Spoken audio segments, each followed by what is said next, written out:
Pour tout le monde voyait la comédie à l'écran, mais peu connaissait le drame caché qui déchirait les acteurs, une liaison présumée, des rivalités amères et des trahisons murmurées ont transformé cette sitcom en champ de bataille. Et la vérité sur ce qui s'est passé derrière les caméras est bien plus choquante que quiconque aurait pu l'imaginer. De l'extérieur, WKRP in Cincinnati ressemblait à la tempête parfaite du succès des sitcoms. Elle avait des personnages excentriques, une écriture percutante et ce charme de lieu de travail original qui incitait le public à se connecter semaine après semaine. Les téléspectateurs sont tombés amoureux de la station de radio excentrique où régnait le chaos, mais où la comédie gagnait toujours. Pour un œil non averti, l'alchimie entre les acteurs semblait parfaite, comme un groupe de marginaux devenus une véritable famille, mais à Hollywood, les apparences sont rarement ce qu'elles semblent être. Presque immédiatement après la première de la série, quelque chose a changé. Les producteurs avaient initialement prévu que Gary Sandy, qui incarnait le directeur de la programmation Andy Travis, soit le pilier de la série. Il était censé être le ciment qui maintenait ensemble les personnalités loufoques. Mais ce n'est pas ainsi que le public l'a perçu. Dès les premiers épisodes, il est devenu clair qu'un membre de la distribution volait la vedette, Lonnie Anderson.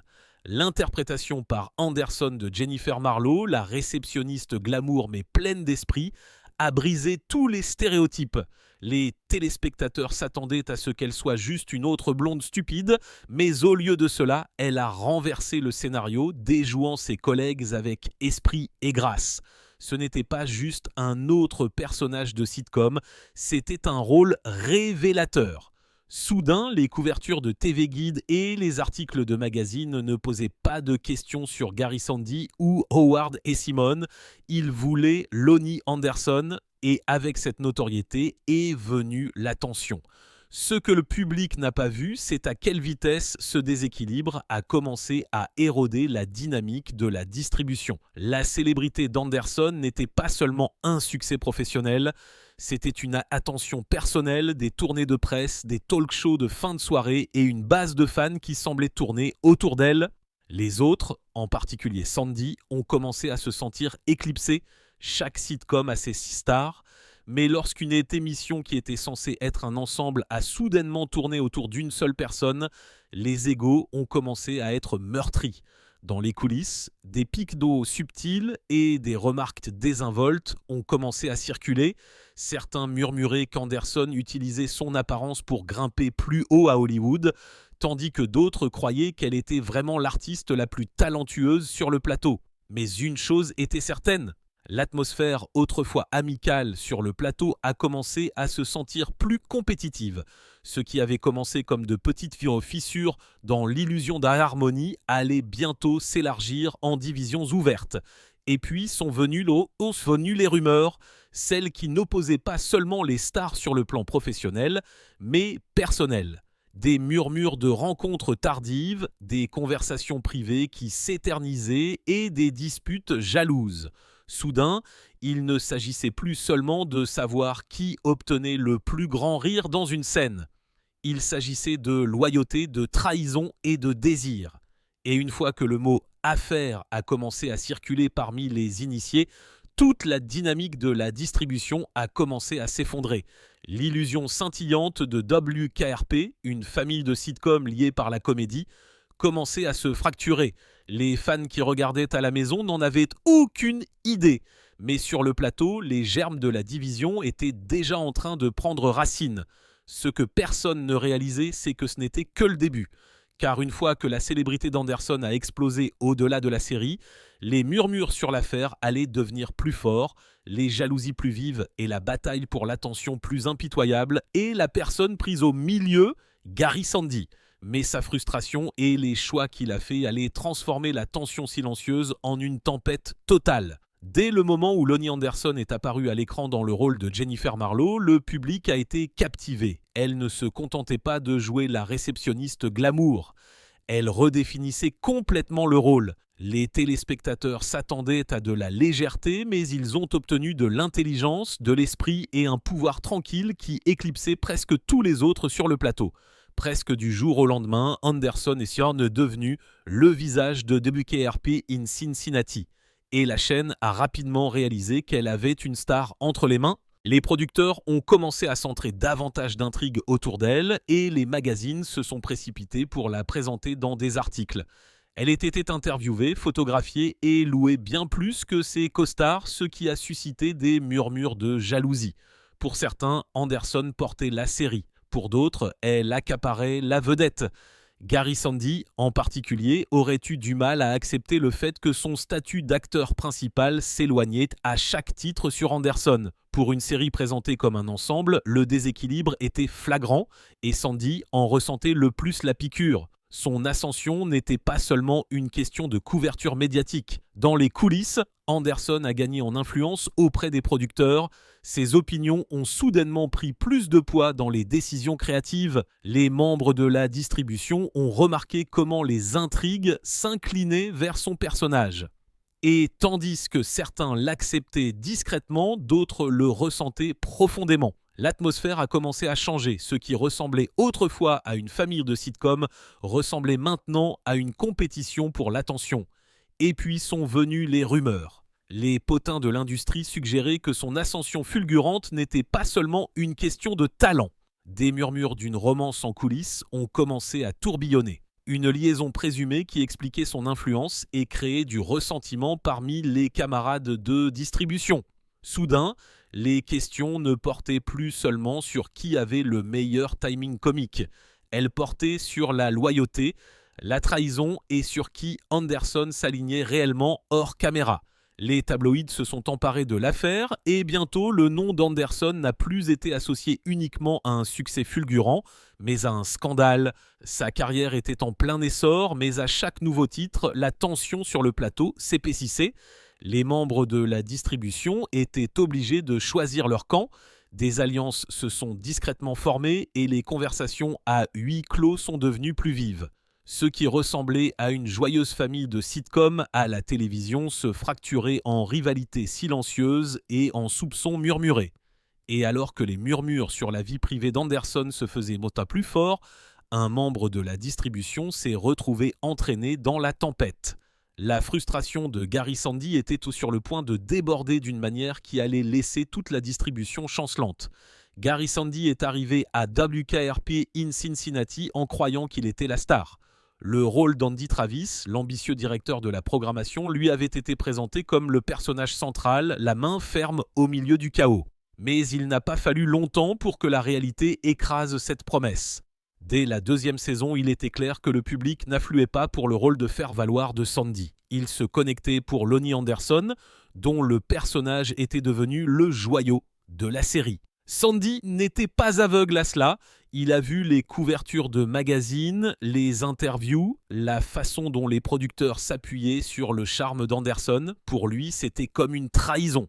Il avait signé pour être le protagoniste, mais il a vu sa place sous les projecteurs volés par une co-star qui avait été initialement choisie pour ce qui était censé être un rôle de soutien. Ce ressentiment professionnel a rapidement commencé à s'infiltrer dans ses interactions personnelles sur le plateau. Des initiés ont affirmé que Sandy se plaignait souvent à ses collègues du déséquilibre, fulminant que son personnage était mis à l'écart, tandis qu'Anderson se prélassait dans l'attention. Et pourtant, sous toute cette amertume, il y avait une autre couche. Certains membres de l'équipe murmuraient que Sandy n'était pas seulement frustré par Anderson, il était attiré par elle. L'alchimie entre Andy Travis et Jennifer Marlowe n'était pas entièrement scénarisée, selon certains. Hors caméra, l'admiration de Sandy aurait franchi une étape plus compliquée, brouillant la frontière entre la rivalité et l'attraction. Était-ce de la jalousie ? Était-ce du désir ou était-ce les deux qui alimentaient de sa colère ? Cette double tension, le ressentiment d'être éclipsé et la suspicion d'un lien plus profond, éventuellement personnel, avec Anderson, ont laissé Sandy dans une situation instable. Les co-stars ont remarqué ses sautes d'humeur. Un jour plaisantant sur le plateau, le lendemain sortant en trombe après une scène qui ne le mettait pas suffisamment en valeur. Cela a créé une énergie malaisée pendant le tournage et bientôt les membres de la distribution ont commencé à murmurer à propos de ces problèmes d'ego, mais les personnes proches de la production pensaient que ce n'était pas seulement une question d'ego. Sandy avait l'impression que les fondations mêmes de sa carrière lui étaient volées sous ses pieds. Dès la 3e saison, les rumeurs concernant la liaison présumée d'Anderson avec un autre membre de la distribution n'ont fait que jeter de l'huile sur le feu. Si Sandy se sentait déjà insulté, l'idée qu'Anderson puisse également être impliqué romantiquement dans les coulisses l'a fait basculer. Se moquait-on de lui ? L'influence de ses costards hors écran était-elle la raison pour laquelle son propre rôle diminuait ? Ce qui avait commencé comme une rivalité professionnelle était maintenant présenté comme une trahison personnelle. Et une fois que des commérages de ce genre commencent, ils ne meurent pas tranquillement. Mais Sandy n'était pas le seul à s'indigner de la montée en puissance d'Anderson. Un autre membre de la distribution connu pour dire ce qu'il pense et ne jamais mâcher ses mots était sur le point d'ajouter son propre combustible aux flammes. Howard Hessman et son franc-parler allaient transformer un conflit latent en une guerre ouverte. Si la frustration de Gary Sandy était une lente combustion, la présence de Howard Hessman était un lance-flamme. Connu pour son esprit vif et son humour irrévérencieux, Simon n'a pas seulement joué le DJ rebelle Johnny Fever, il l'a vécu hors caméra. Il avait la réputation de dire exactement ce qu'il pensait, peu importe qui cela offensait. Cette honnêteté sans filtre a fait de lui un favori des fans, mais un cauchemar pour les producteurs qui voulaient maintenir la distribution unie. Alors que d'autres essayaient d'ignorer les rumeurs sur les affaires et les rivalités, Simon s'en est emparé. Les membres de l'équipe se souviennent comment il faisait des commentaires sournois sur les supposées rencontres tardives ou plaisantait sarcastiquement sur qui dirigeait réellement la série dans les coulisses. Pour les personnes extérieures, cela pouvait sembler être des plaisanteries inoffensives. Mais pour une distribution déjà aux prises avec des égos meurtris, les blagues d'Simon étaient comme verser du sel sur des plaies ouvertes. Il ne cachait pas non plus ses opinions sur la hiérarchie. Simon estimait que la série était à son meilleur lorsqu'il s'agissait véritablement d'un ensemble où chaque personnage contribuait au chaos. Regarder Lonnie Anderson dominer les projecteurs l'irritait, non pas parce qu'il ne respectait pas son talent, mais parce qu'il pensait que l'équilibre de la série était détruit. Et lorsque Simon a exprimé cette frustration haute et fort, cela a accentué les fissures qui se formaient déjà entre les membres de la distribution. Les tensions se sont intensifiées lorsque Simon a commencé à donner des interviews où il critiquait la série, parfois même en se moquant des scénarios. Les producteurs étaient furieux. Mais les dégâts ne se sont pas limités à l'image publique. Son franc-parler dans les coulisses a alimenté une mentalité de « nous contre eux ». Les membres de la distribution qui se sentaient mis à l'écart le considéraient comme un diseur de vérité, tandis que ceux qui bénéficiaient des projecteurs le considéraient comme un perturbateur. Plus Simon insistait, plus l'atmosphère sur le plateau passait de la comédie légère à la suspicion méfiante. Il ne s'agissait plus seulement de la prétendue affaire, il s'agissait de savoir qui était loyal, qui était jaloux et qui était prêt à dire l'indicible. Et Simon n'avait pas fini de remuer le pot. Car une fois que les tabloïds ont eu vent de ces remarques acerbes, ils ont commencé à creuser encore plus profondément. Bientôt, les murmures silencieux de scandale n'étaient plus confinés au studio, ils étaient étalés en gros titres pour que le monde entier les voie. Et c'est alors que les murmures d'une affaire ont véritablement explosé. Dès la 3e saison, le plateau de WKRP in Cincinnati bourdonnait de plus que de la comédie scénarisée. Les tabloïds avaient eu vent de ce dont les initiés murmuraient déjà, une possible affaire au sein de la distribution. Des histoires ont commencé à faire surface sur des rendez-vous secrets, de longues nuits après les enregistrements et des chambres d'hôtel réservées sous de faux noms. Soudain, la prétendue romance en coulisses n'était plus seulement un commérage, c'était une nouvelle. La presse sentait le sang et chaque interaction mineure entre les acteurs devenait un sujet de spéculation. La tension sur le plateau est devenue insupportable. Les membres de la distribution qui riaient autrefois entre les prises se regardaient maintenant avec suspicion. Gary Sandy, déjà irrité par la réduction de son rôle, aurait été furieux que la rumeur de l'implication d'Anderson n'ait fait qu'amplifier son pouvoir. Pour lui, chaque couverture de magazine et chaque histoire murmurée était la preuve que la lumière des projecteurs s'éloignait. Certains pensaient que Sandy se sentait trahi, non seulement professionnellement, mais personnellement, étant donné la proximité qu'il avait autrefois avec Anderson. Chaque regard, chaque remarque désinvolte est devenu un aliment pour la spéculation. Howard Hessman, fidèle à lui-même, n'a pas hésité à attiser les flammes. Il plaisantait sur l'affaire pendant les répétitions, lançant des commentaires acerbes qui laissaient la pièce tendue et silencieuse. Ce qui aurait pu être une réplique banale pour lui a profondément blessé les autres. Les membres de l'équipe ont admis plus tard que sa langue acérée empirait souvent les choses, transformant l'inconfort privé en embarras public. Pour ceux qui essayaient de maintenir la série à flot, c'était comme entrer sur un champ de bataille tous les jours. Une blague imprudente pouvait déclencher une dispute. Pendant ce temps, les tabloïds adoraient chaque minute.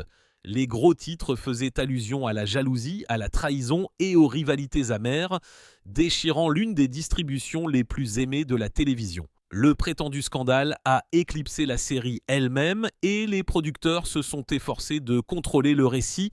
Ils ont publié des démentis, organisé des séances de photos joyeuses et ont essayé de présenter un front uni. Mais le mal était fait. Les fans qui adoraient autrefois la chimie de la sitcom ont commencé à se demander si les sourires à l'écran cachaient des poignards hors caméra. Même les acteurs secondaires, qui n'avaient pas grand-chose à voir avec les rumeurs, se sont retrouvés entraînés dans le chaos. Tim Reed et Jan Smithers ont été obligés de répondre à des questions délicates lors d'interviews, essayant d'esquiver les journalistes à la recherche de détails internes. Chaque réponse vague n'a fait qu'alimenter davantage la spéculation.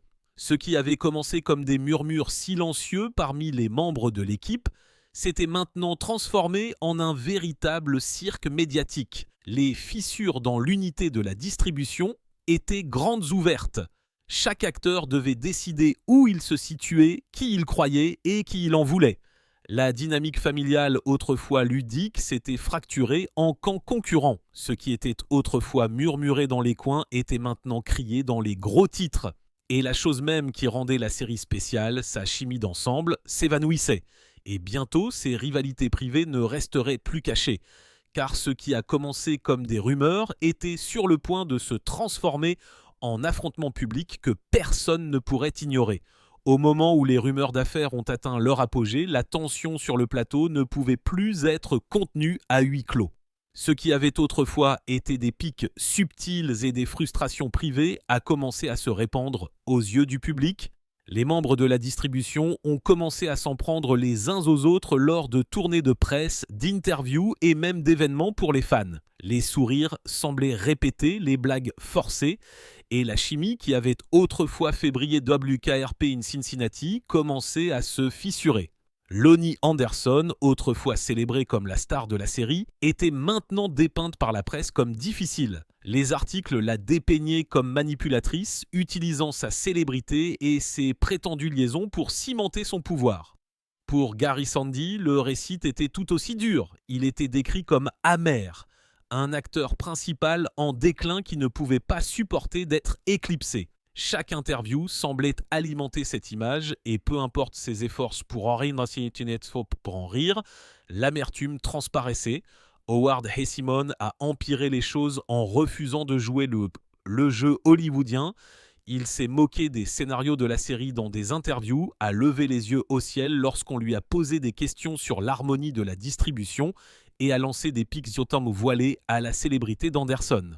Alors que certains fans trouvaient son honnêteté rafraîchissante, les producteurs la considéraient comme du sabotage. Au lieu de maintenir la distribution unie, le franc-parler de Hessimon a donné plus de munitions aux journalistes. Et bientôt, la presse ne se contentait plus de rendre compte d'une sitcom, elle relatait une querelle. D'autres membres de la distribution comme Tim Reed et Jan Smithers ont essayé de faire profil bas, mais même eux ont été entraînés dans le récit. Était-il du côté d'Anderson, de Sandy, d'Hessimon? Chaque photo de groupe était disséquée à la recherche de significations cachées. Chaque commentaire désinvolte se transformait en preuve de division. Ce qui avait commencé comme des murmures d'une affaire s'était maintenant transformé en une véritable guerre de tabloïds. Le public à la maison continuait de rire des pitreries de WKRP. Mais derrière le rideau, la série était maintenue par des fils effilochés. La distribution n'était pas seulement divisée, ils se battaient les uns contre les autres devant les caméras, qu'ils le veuillent ou non. Et surtout alors que la série approchait de sa fin, les dommages causés par le scandale laisseraient des cicatrices que même la nostalgie ne pourrait guérir. Mais le plus choquant, c'est que même après l'arrêt des caméras, l'amertume ne s'est pas estompée. Elle a suivi la distribution pendant des années, laissant une marque inoubliable sur l'héritage de WKRP in Cincinnati. Lorsque WKRP in Cincinnati a finalement été bouclé, les fans ont supposé que la distribution ne repartirait qu'avec de bons souvenirs, mais la vérité était bien plus compliquée. L'amertume persistante de l'affaire, les murmures et les luttes de pouvoir ne se sont jamais complètement estompés. Les interviews dans les années qui ont suivi ont comporté des pics subtils. Anderson esquivant les questions sur sa réputation, Sandy s'irritant lorsque son rôle était rejeté et Simone se moquant ouvertement de la direction créative de la série. Même les émissions spéciales de retrouvailles des décennies plus tard, semblaient tendues, les sourires polis, mais la chaleur manifestement absente. Pour Lonnie Anderson, la série l'a propulsée vers la célébrité hollywoodienne, mais elle l'a également marqué de l'étiquette difficile qui a hanté sa carrière. Bien qu'elle ait continué à décrocher des rôles de premier plan et soit devenue un pilier des tabloïds grâce à son mariage avec Burt Reynolds, l'ombre du drame des coulisses de WKRP ne l'a jamais complètement quitté. Gary Sandy, malgré son talent, n'a jamais échappé à la perception d'être le protagoniste oublié. Il est retourné sur scène et a trouvé du travail stable, mais dans le folklore hollywoodien, son nom était trop souvent lié à l'amertume plutôt qu'à la percée. Et Simone a conservé son honnêteté brutale dans d'autres rôles, ne cachant jamais son opinion que WKRP avait été aussi frustrant que réussi. Pour lui, la sitcom ressemblait moins à un moment fort de sa carrière qu'à une mise en garde. Ce que les fans ont vu dans les rediffusions était de la pure joie, l'esprit vif, les personnages attachants et la chimie qui ont fait de la série un classique culte. Mais ce que le public n'a pas vu, ce sont les amitiés brisées, les confrontations jalouses et les trahisons silencieuses qui se sont transformées en rancune et tenaces. Sous les rires enregistrés se cachait une tempête qui a laissé des cicatrices trop profondes pour être guéries. Même des décennies plus tard, les questions sur la rumeur d'une affaire et les rivalités sur le plateau ont continué à suivre la distribution. Les journalistes ont insisté, les fans ont spéculé et les potins ne sont jamais complètement morts. C'est devenu une partie de la mythologie de la série, une intrigue secondaire invisible que le public pouvait sentir mais jamais tout à fait voir. Pour ceux qui l'ont vécu, cependant, c'était bien trop réel et c'est peut-être la partie la plus choquante de toutes. La sitcom qui a apporté de la joie à des millions de personnes déchirait sa distribution en coulisses. Parce que parfois, le plus grand drame n'est pas ce qui se passe à l'écran, c'est l'obscurité qui persiste longtemps après l'arrêt des caméras. Des décennies plus tard, WKRP in Cincinnati est considéré comme un classique culte, une série qui n'a jamais atteint le sommet des cotes d'écoute lors de sa diffusion originale, mais qui a survécu grâce à la syndication adorée par les fans qui l'ont découverte longtemps après son annulation. Mais pour ceux qui l'ont vécu, les souvenirs n'ont jamais été aussi simples. Les murmures d'affaires, les jalousies, les amitiés brisées, tout cela est devenu une partie de la mythologie de la série. Lonnie Anderson connaîtra une plus grande notoriété, notamment grâce à un mariage très médiatisé avec Burt Reynolds qui n'a fait qu'ajouter à son attrait pour les tabloïds. Gary Sandy s'est tourné vers le théâtre et des rôles plus modestes, sans jamais se débarrasser de l'ombre de ce qu'il pensait que WKRP aurait dû être pour lui. Et Howard Hesseman, décédé en 2022, n'a jamais renié ses critiques, ne prétendant jamais que la sitcom avait été une expérience parfaite. Ce qui fascine les fans encore aujourd'hui, c'est la façon dont une série construite sur le rire a été alimentée en coulisses par la tension, la trahison et l'ambition. Les rumeurs scandaleuses n'ont jamais vraiment disparu, elles sont devenues une partie de l'ADN de la série, racontées dans des interviews, des forums de fans et des spéculations sans fin sur ce qui s'est réellement passé dans les couloirs de cette station de radio de Cincinnati. En fin de compte, WRP a offert une comédie inoubliable, mais son véritable drame est du genre que vous ne verrez jamais dans les rediffusions. Une histoire de stars divisées, de réputation cimentée et de cicatrices que le temps n'a jamais complètement guéri, et c'est la vérité cachée. Le rire était réel pour le public, mais pour la distribution, la douleur derrière les punchlines a duré toute une vie.